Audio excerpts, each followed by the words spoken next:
Existe um veneno sutil que corre nas veias do homem moderno, uma toxina que ele consome voluntariamente, acreditando ser um elixir de amor. É a crença de que sua missão principal em um relacionamento é a busca incessante pela aprovação feminina, a anulação de qualquer possibilidade de decepção. Ele se torna um ator em sua própria vida, um camaleão emocional que muda de cor para se adequar ao humor e às expectativas da mulher que deseja. Ele edita suas opiniões, suprime seus instintos e sacrifica suas ambições no altar do agrado. Convencido de que essa performance de perfeição é o caminho para o coração dela. Mas ele está fundamentalmente enganado. A verdade, dura e imutável, é que no momento em que um homem define sua existência em torno de nunca desapontar uma mulher, ele assina sua própria sentença de irrelevância. Ele não está construindo uma ponte para o amor, está cavando a cova do respeito. Este vídeo é uma exploração dessa dinâmica de poder, uma análise de por que a sua disposição para decepcionar é, paradoxalmente, a fundação sobre a qual o verdadeiro desejo e o respeito inabalável são construídos. O homem que vive para agradar opera sob uma ilusão perigosa, a de que uma mulher se apaixona por uma fantasia. Ele tenta se tornar o personagem ideal que ele acredita que ela quer, o ouvinte perfeito, o provedor infalível, o amante sempre disponível, o homem sem arestas, sem conflitos, sem uma vontade própria que possa entrar em conflito com a dela. Mas as mulheres, em um nível primal, não são atraídas por fantasias. Fantasias são para o entretenimento, a realidade é para a parceria. E a realidade que elas anseiam é a de um homem sólido, um monólito de identidade que sabe quem é, para onde está indo e o que representa. Com ou sem a validação dela, ao tentar ser o homem perfeito para ela, você deixa de ser um homem real para si mesmo. Você se torna um reflexo, um equal, uma entidade sem centro de gravidade. E nada é menos atraente do que um homem que se curva e se quebra para se encaixar no molde de outra pessoa. Essa busca incessante pela aprovação não é um ato de generosidade, é um ato de medo. Medo da rejeição, medo do conflito. Medo de que, se ele revelar sua verdadeira natureza, com suas ambições, seus limites e suas opiniões intransigentes, ela o abandonará. E esse medo é palpável. Uma mulher pode não conseguir articulá-lo, mas ela o sente em sua energia. Ela sente a hesitação em sua voz, a incerteza em suas decisões, a maleabilidade de sua espinha dorsal. E em vez de apreciar esse esforço para agradá-la, seu sistema nervoso o interpreta como fraqueza. Ela pensa, inconscientemente: se ele tem tanto medo de me perder, seu valor deve ser baixo. Se ele está disposto a abandonar a si mesmo por mim, ele não tem um eu para abandonar. A sua necessidade de agradar se torna a prova de que ele não é o líder, a rocha, o porto seguro que ela instintivamente procura. A ironia suprema é que, ao evitar a decepção a todo custo, você garante a forma mais profunda de decepção. Ela não se decepciona com uma de suas ações. Ela se decepciona com a totalidade do seu ser. Ela se decepciona com a sua falta de convicção, com a sua falta de direção, com a sua falta de uma identidade soberana. Você se torna previsível, gerenciável e, em última análise, entediante. A atração não floresce na previsibilidade. Ela floresce na tensão, no mistério, no desafio de se alinhar com uma força que não se dobra facilmente. Ao se tornar um sim ambulante, você o imuz toda a atenção, todo o mistério, todo o desafio. Você se torna um território conquistado, antes mesmo de a batalha começar. E nenhuma mulher respeita um reino que se rende sem luta. A palavra mais poderosa no vocabulário de um homem não é eu te amo. É não. Um não dito com calma, convicção e sem um pingo de culpa é a demonstração mais pura de soberania pessoal. É a declaração de que ele tem um território interno, com fronteiras definidas e leis próprias. E que nem mesmo o desejo de agradar a mulher que ele ama pode violar essas fronteiras. O homem que não consegue dizer não, não é um homem bom ou gentil, ele é um homem sem estrutura, um território aberto a ser colonizado e explorado. E, como qualquer território sem defesas, ele será inevitavelmente desrespeitado e explorado. A sua incapacidade de dizer não é a razão pela qual você se sente exausto, ressentido e confuso, um servo em seu próprio castelo. Pense no não como uma negação, mas como uma afirmação. Cada vez que você diz não a algo que viola seus valores, seu propósito ou seu tempo, você está dizendo um sim retumbante a si mesmo. Você está afirmando que sua missão é importante. Você está afirmando que seu bem-estar é uma prioridade. Você está afirmando que você é o rei de seu próprio domínio. Uma mulher pode não gostar de ouvir não. Ela pode protestar, pode testar, pode tentar manipulá-lo emocionalmente. Isso é esperado. Ela está testando a solidez de suas fronteiras. Ela está inconscientemente perguntando: essa muralha é real ou é apenas uma fachada que desmoronará com um pouco de pressão? E quando você se mantém firme, quando seu não permanece um não apesar da tempestade emocional dela, algo milagroso acontece. O ressentimento superficial dela dá lugar a um respeito profundo e relutante. Ela pode não admitir, mas em um nível primal, ela se sente mais segura com um homem que tem a força para lhe negar algo do que com um homem que lhe dá tudo. Por quê?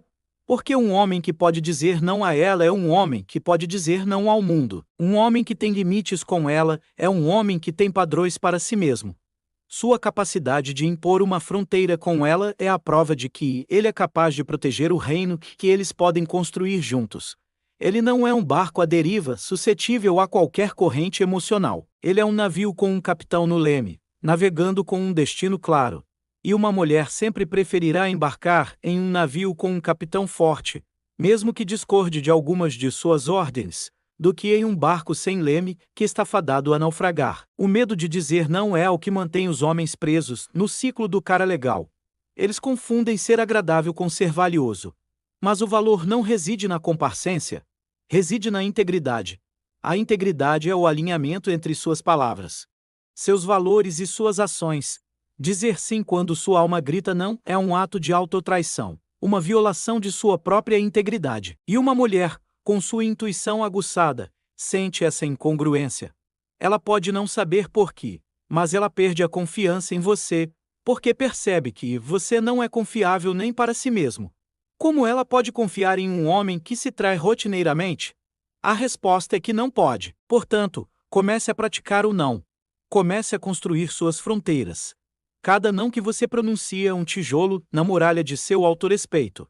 E é somente por trás dessa muralha que um respeito genuíno por parte dela pode começar a florescer. A sua liberdade está do outro lado da palavra que você mais teme usar.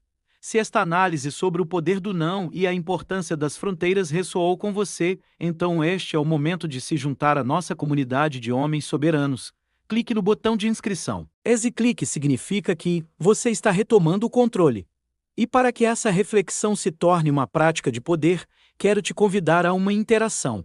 Nos comentários, compartilhe uma situação em que você disse sim quando deveria ter dito não, e qual foi a consequência. Vamos criar um arquivo de lições sobre a importância das fronteiras, para que todos possamos aprender com os erros uns dos outros e fortalecer nossa resolução. Liderança não é sobre controle, é sobre clareza. E a clareza, em um mundo emocionalmente caótico, inevitavelmente cria atrito. Se você aspira a ser o líder em seu relacionamento e em sua vida, você deve aceitar uma verdade fundamental. Você não pode liderar se tiver medo de ser antipatizado. Você deve estar disposto a ser o vilão temporário na história dela para ser o herói a longo prazo da sua história conjunta. O preço da liderança é o desconforto. O seu desconforto em estabelecer um padrão e o desconforto dela em ter que se alinhar a ele. A maioria dos homens foge desse desconforto. Eles escolhem a paz falsa do silêncio, em vez da paz verdadeira que só vem após a tempestade do confronto honesto. E ao fazer isso, eles abdicam de seu direito de liderar. Um líder não é um ditador que impõe sua vontade. Ele é um arquiteto que estabelece a visão e a estrutura para o reino. Ele sabe para onde está indo e convida sua parceira a se juntar a ele nessa jornada. Mas a jornada terá regras, terá padrões. Terá momentos em que o caminho certo não será o caminho fácil ou agradável. E é nesses momentos que a liderança é testada. Significa chamar a atenção para um comportamento desrespeitoso, mesmo que isso provoque lágrimas. Significa manter o curso em direção a um objetivo de longo prazo, mesmo que ela prefira a gratificação instantânea. Significa, às vezes, tomar uma decisão impopular porque você, como líder, tem a visão mais ampla e sabe que é para o bem maior do relacionamento. As mulheres, apesar de seus protestos superficiais, não querem um homem que elas possam controlar. Elas querem um homem que as aterre. Elas querem uma força estabilizadora em suas vidas, um centro de gravidade que permaneça firme, quando elas estiveram em um turbilhão emocional. Quando um homem cede constantemente às suas emoções, ele se torna parte do turbilhão. Ele não é mais a solução, ele é parte do problema. Mas quando ele consegue absorver a frustração dela, ouvir suas preocupações e, ainda assim, manter sua decisão com calma e convicção, ele se torna a rocha que ela secretamente desejava. Ela pode não gostar da decisão dele no momento, mas ela respeita a força que ele demonstrou ao mantê-la. E esse respeito é a fundação sobre a qual a confiança e a segurança são construídas. Pense nisso. Quando a vida real acontece, quando uma crise genuína surge, uma perda de emprego, ou uma emergência de saúde, uma ameaça externa, ela não vai procurar o homem que sempre concordou com ela. Ela vai procurar o homem que demonstrou ter a coragem de enfrentar o desconforto. Sua capacidade de lidar com o pequeno desconforto da decepção dela no dia a dia é o treinamento para sua capacidade de lidar com o grande desconforto de uma crise real. Cada vez que você escolhe a verdade, em vez da harmonia fácil, você está construindo o músculo da liderança. Você está se tornando o homem que ela não apenas deseja, mas que ela precisa. Portanto, abrace o desconforto. Veja a decepção dela não como um fracasso seu, mas como um teste de sua resolução. Não é seu inimigo, é sua iniciação. É o fogo no qual o menino que agrada é queimado. E o homem que lidera é forjado. Chegamos ao fim da nossa jornada pela arquitetura do respeito. Se esta mensagem de que a liderança exige a coragem de desapontar ressoou com você, eu te convido a se juntar à nossa comunidade. Clique no botão de inscrição. Isso é um compromisso de se tornar o arquiteto de sua própria vida. E para selar essa decisão, quero que você faça uma declaração de liderança. Nos comentários abaixo, digite: eu escolho a liderança em vez da aprovação. Que essa frase seja o seu lembrete de que o respeito não é dado aos que agradam, mas conquistado por aqueles que têm a coragem de liderar. Mesmo quando é desconfortável. Obrigado por sua atenção e por escolher o caminho da força.